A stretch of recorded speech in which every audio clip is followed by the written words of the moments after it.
শুভ সকাল বন্ধুরা, তোমরা সবাই কেমন আছো? আশা করি তোমরা সবাই ভালো আছো। আমরা অনেক ভালো আছি। তোমাদের সামনে নিয়ে এলাম নতুন একটা রেসিপি। ডিম দিয়ে আলু দিয়ে তরকারি করব। তো দেখো কড়াইটা গরম হয়ে গেছে, কড়াইয়ের মধ্যে দিয়ে দিয়েছি তেল। এবার ডিমগুলো ভেজে নেব। দেখো ডিমগুলো দিয়ে দিচ্ছি। এবার লবণ আর হলুদ দিয়ে ভালো করে ডিমগুলো ভেজে নেব।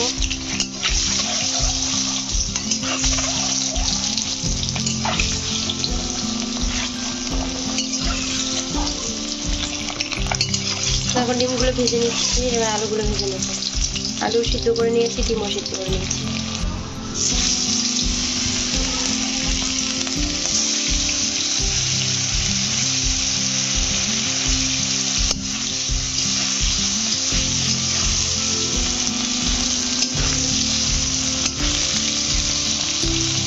তো এদিকে শিলে লঙ্কা আর আদা দিয়ে বেটে নিলাম।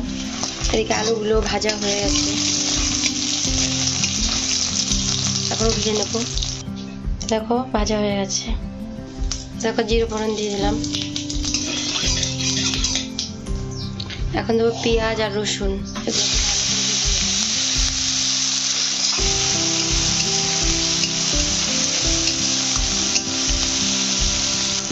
দেখো পেঁয়াজগুলো ভেজে নিচ্ছি ভালো করে।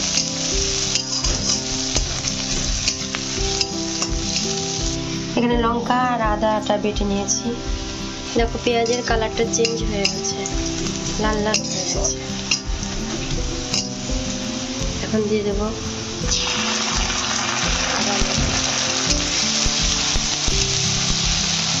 এর মধ্যে দিয়ে দেবো হলুদ, লবণ।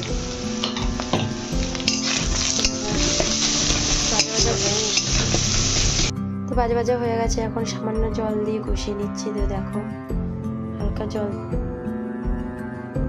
দেখো টমেটো, আলু, একটু ধনেপাতা ছিল, সেগুলো দিয়ে জল দিয়ে দিয়েছি। এখন ভালো করে কষিয়ে নেবো আমি। দেখো অনেকটা জল কমে এসেছে। দেখো তেল ছেড়ে দিয়েছে, দেখো দেখে উঠতে পারছো। আর একটু কষিয়ে ঝোল দিয়ে দেবো।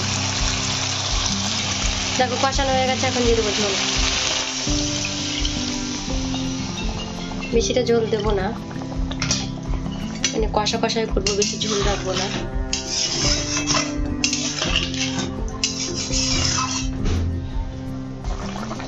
তো দেখো ঝোলটা ফুটে এসেছে। এখন দিয়ে দেবো ধনে গুঁড়ো, জিরে গুঁড়ো। ধনে গুঁড়ো জিরে গুঁড়ো দিয়ে দিলাম, একসঙ্গে মিক্স করে গুঁড়া করা ছিল। এখন ঝোলটা ফুটুক, আর একটু ঝোলটা কমাবো, তারপর গরম মশলা দিয়ে নামিয়ে নেব। তো দেখো ঝোলটা কমে গেছে। এবার আমি দিয়ে দেবো গরম মশলা।